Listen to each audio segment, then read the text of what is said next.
নমস্কার বন্ধুরা, আনিটেক অভিযান ইউটিউব চ্যানেলে আপনাদের সকলকে আবারও স্বাগত জানাচ্ছি।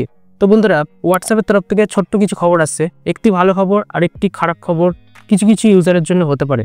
দেখুন, প্রথমে খারাপ খবর যেটা সেটা দিয়ে নয় শুরু করি। এবং খারাপ খবর এটা জানা যাচ্ছে, হোয়াটসঅ্যাপ পরবর্তী যে সমস্ত আপডেট আনতে চলেছে সেখানে স্ট্যাটাসে এবার অ্যাড দেখাবে। হ্যাঁ, এটা অনেক আগে রিপোর্ট এসেছিল, কিন্তু এখন আরও জোরালো রিপোর্ট সামনে আসছে। অর্থাৎ হয়তো আপনি কোনো ফ্রেন্ডস বা কোনো বন্ধুর স্ট্যাটাস দেখছেন, তারপর একটি স্ট্যাটাস দেখার পর হোয়াটসঅ্যাপ একটা অ্যাড দেখাবে, তারপর আবার একটি স্ট্যাটাস দেখবেন, তারপর আবার একটি অ্যাড দেখাবে। এরকমটাই জানা যাচ্ছে। শুধু তাই নয়, মাঝে মাঝে জানা যাচ্ছে যে ইনবক্সে যদি আপনি কোনো মেসেজ করেন তাহলে কিন্তু সেখানে হোয়াটসঅ্যাপ অ্যাড দেখাতে পারে। অর্থাৎ সরাসরিভাবে বলতে গেলে হোয়াটসঅ্যাপ এখন নিজের প্রফিট দেখছে, মুনাফা লাভের কথা ভাবছে, এবং সে কারণে কিন্তু তারা অ্যাড দেখানোর চেষ্টা করছে, এরকমটা জানা যাচ্ছে। আর যদি এইটা হয়ে যায় তাহলে হোয়াটসঅ্যাপকে ভুললে চলবে না যে তার কিন্তু একটা প্রতিপক্ষ চলে এসেছে, যেটা হচ্ছে ভারতেরই আরাকটাই বা আরাটিও অনেকে বলছে, যেটা কিন্তু হোয়াটসঅ্যাপকে পুরোপুরি কম্পিটিশান দেওয়ার জন্য প্রস্তুত হয়ে রয়েছে। শুধু ওই যে অ্যাপটি আছে সেখানে একটাই অসুবিধা রয়েছে, সেটা কি মেসেজে এন্ড টু এন্ড এনক্রিপশান নেই, কিন্তু ভিডিও কলে এন্ড টু এন্ড এনক্রিপশান আছে। এরকমটাই আরাটাই অ্যাপের যে ডেভেলপার তারা কিন্তু জানিয়েছে, কিন্তু তারা ইতিমধ্যে কাজ করা শুরু করে দিয়েছে যে আরাটাই যে অ্যাপে মেসেজে এন্ড টু এন্ড যে এনক্রিপশান আছে সেটা কিন্তু খুব শীঘ্রই চলে আসবে।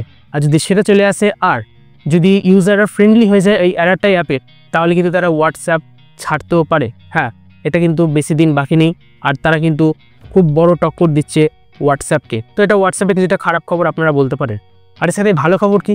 দেখুন, ভালো খবর এটা জানা যাচ্ছে, হোয়াটসঅ্যাপের যে বেটা ইউজার যারা আছে, অর্থাৎ বেটা যে অ্যাপের ভার্সন আছে, সেখানে দেখা গেছে হোয়াটসঅ্যাপ এখন ইউজার নেমের ওপর কাজ করা শুরু করেছে। অর্থাৎ আপনার একটি ইউনিক নাম কোড থাকবে, যেটা @ দিয়ে থাকবে। আপনারা দেখে থাকবেন যে টেলিগ্রামে এই ধরনের ইউজার নেম চলে এসেছে, যেখানে টেলিগ্রামে আপনি কারোর ইউজার নেম দিয়ে সার্চ করলে তার কিন্তু প্রোফাইল লক্ষ্য করা যায়। এবার এতে সুবিধাটা কি? দেখুন, এতে সুবিধা হচ্ছে কারোর পার্সোনাল মোবাইল নাম্বার বারবার শেয়ার করতে হবে না। অর্থাৎ আপনি ওয়ান টাইম আপনার ব্যবসার ক্ষেত্রে বা বিজনেস পারপাস হয়তো আপনি কারোর সাথে যোগাযোগ করতে চান, তাহলে শুধু তার নামটা ইউজার নেম দিয়ে টাইপ করবেন। যদি সে ওই নামে রেজিস্টার করে থাকে তাহলে অবশ্যই তাকে পেয়ে যাবেন, বা ইউনিক নামও দেওয়া যেতে পারে।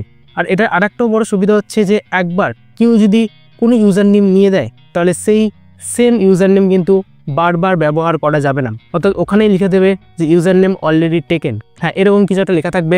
তাহলে আগে থেকেই আপনাদেরকে ইউজার নেম সম্পর্কে ভাবতে হবে, এবং একটা ইউনিক আপনার যে নিজস্ব একটা শ্রেষ্ঠ ইউজার নেম সেটা কিন্তু আপনি দিতে পারবেন। এর ফলে কী হবে, বারবার মোবাইল নাম্বার দিতে হবে না, আর মোবাইল নাম্বার বারবার লিক হয়ে যাওয়া বা অন্য কারোর কাছে চলে যাওয়ার যে চান্স সেটা কিন্তু অনেকটা কমে যাবে।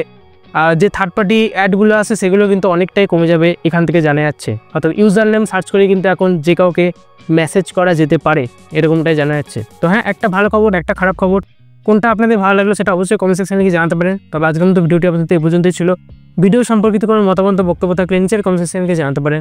ভিডিওটি যদি ভালো লাগে, ইনফরমেটিভ মনে হয়, তাহলে অবশ্যই লাইক করুন, বন্ধুদের সাথে শেয়ার করতে পারেন।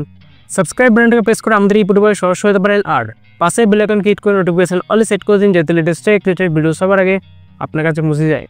আসলে নিচে ভালো থাকুন, অপরকে ভালো থাকুন, আনন্দ থাকুন। 3 দিন দেখা হচ্ছে আবার একটা নতুন টপিকের সাথে পরের ভিডিওতে।